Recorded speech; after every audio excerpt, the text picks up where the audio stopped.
India, रंगों से भरा हुआ देश, अलग अलग कल्चर्स और हिस्ट्री जो हजारों साल पुरानी है। ऊंचे हिमालय से लेकर कन्याकुमारी के किनारे तक इंडिया की कहानी एंशिएंट सिविलाइजेशंस, पावरफुल एम्पायर्स और लगातार चलने वाले स्पिरिट से बुनी हुई एक टैपेस्ट्री है। इंडियन हिस्ट्री में जाना एक ऐसे एडवेंचर पर निकलने जैसा है जो ग्रैंड एपिक्स, फिलोसॉफिकल डिबेट्स और नॉलेज और एनलाइटनमेंट की खोज से भरा हुआ है।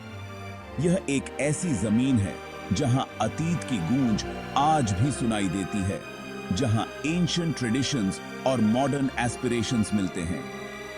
यह रेजिलियंस और ट्रांसफॉर्मेशन की, ट्रायम्फ्स और चैलेंजेस की कहानी है जो आज हम जिस इंडिया को जानते हैं उसे आकार देते हैं। हमारे साथ आइए और समय के पन्नों में डुबकी लगाइए और इस प्राचीन जमीन के यात्रा को एक्सप्लोर कीजिए। हमारी खोज इंडस रिवर के उपजाऊ मैदानों से शुरू होती है, जहां हजारों साल पहले एक सोफिस्टिकेटेड सिविलाइजेशन फली फूली थी। वहां से हम समय के साथ यात्रा करेंगे, साम्राज्यों के उदय और पतन, धर्मों के जन्म और अपने अतीत से प्रभावित लोगों की स्थायी विरासत को देखेंगे। लगभग 3300 बीसी में इंडस वैली में एक अद्भुत सिविलाइजेशन का उदय हुआ जो अब पाकिस्तान और उत्तर पश्चिम भारत में है। इंडस वैली सिविलाइजेशन, जैसा कि इसे जाना जाता है, अर्बन प्लानिंग और सोशल ऑर्गेनाइजेशन का एक चमत्कार था। हराप्पा और मोहेंजो-दारो जैसे शहरों में सुव्यवस्थित सड़कें, बढ़िया ड्रेनेज सिस्टम्स और प्रभावशाली पब्लिक बाथ्स थे। इंडस के लोग कुशल कारीगर थे जो जटिल आभूषण, मिट्टी के बर्तन और रहस्यमय प्रतीकों वाली मुहरें बनाते थे।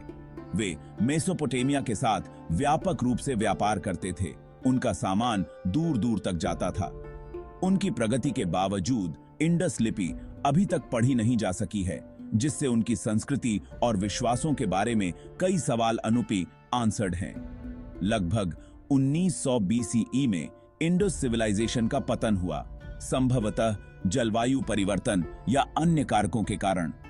हालांकि प्राचीन भारत में अर्बन प्लानिंग और शिल्प कला के अग्रदूतों के रूप में उनकी विरासत बनी हुई है। जैसे जैसे इंडस के शहर फीके पड़ते गए, मध्य एशिया से भारत में आने वाले इंडो आर्यन कबाइल के साथ भारतीय इतिहास में एक नया अध्याय शुरू हुआ। उनके आगमन ने वैदिक युग की शुरुआत की, जिसका नाम उनके पवित्र ग्रंथों वेदों के नाम पर रखा गया था।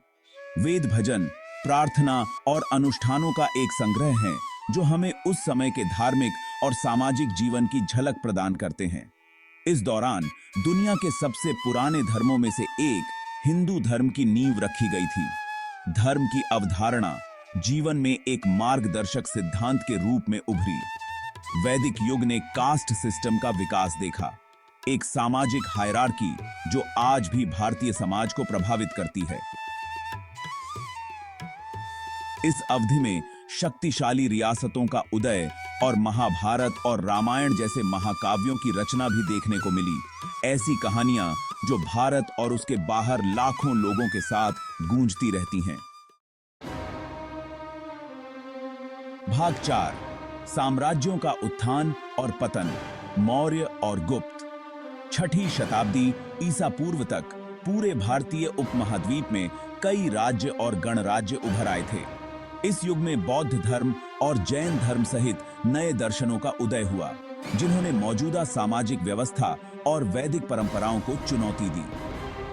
4ठी शताब्दी ईसा पूर्व में चंद्रगुप्त मौर्य नामक एक दूरदर्शी नेता ने मौर्य साम्राज्य की स्थापना की, जो पहले साम्राज्य था जिसने अधिकांश भारतीय उपमहाद्वीप को एकीकृत किया।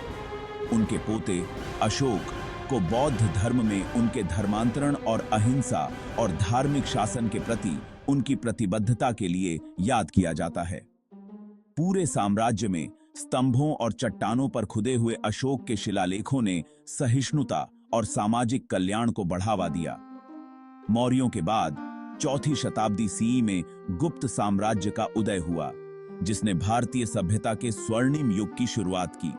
गुप्त काल में कला, साहित्य, विज्ञान और गणित में उन्नति देखी गई। दशमलव प्रणाली जिसका उपयोग हम आज करते हैं, इसी युग के दौरान विकसित हुई थी। हालांकि आंतरिक कलह और आक्रमणों के कारण 6ठी शताब्दी सीई में गुप्त साम्राज्य का पतन हो गया।